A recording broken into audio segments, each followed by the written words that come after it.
নির্বাচনী বিজ্ঞপ্তি লাগু হওয়ার পর থেকে আমরা দেখতে পাচ্ছি বারাসাত জেলা পুলিশ কিন্তু বিভিন্নভাবে বিভিন্ন জায়গায় নাকা চেকিং থেকে শুরু করে এবং কিভাবে র্যালি হবে, কিভাবে অন্য অন্য দলগুলো মিছিল মিটিং করবে তার একটা প্রক্রিয়া শুরু করেছে।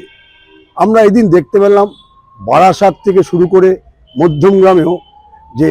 পুলিশের যে বড় কর্তারা আছেন, যারা নাকি দায়িত্বে আছেন, এসপিকে সঙ্গে নিয়ে তারা কিন্তু ইতিমধ্যে বিভিন্ন থানায় গিয়ে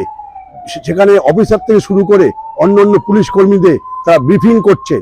এবং বলা যায় ভোটদান পর্ব থেকে শুরু করে ভোটের প্রচার সবটার মধ্যে কিভাবে পুলিশের ভূমিকা থাকবে তারা কিন্তু সেটাও বুঝিয়ে দিচ্ছেন। এবং এখানে যে 6টা জিনিস মূলত বোঝানো হয়েছে তার মধ্যে তারা বলছেন বাইক র্যালি করা যাবে না, সেখানে নির্বাচন কমিশনের বাইক র্যালির কোনো অনুমোদন নেই। পাশাপাশি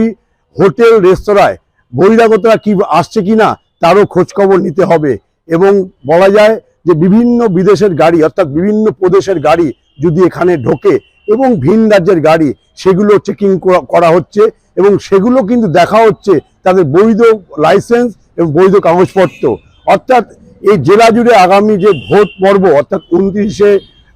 এপ্রিল যে ভোট পর্ব বলা হয়েছে সেখানে কিন্তু দেখা যাচ্ছে যে তার আগের থেকে পুলিশ কিন্তু সম্পূর্ণভাবে আটঘাট বেঁধে নেমেছে এবং কোথাও যদি কোনো খামতি না থাকে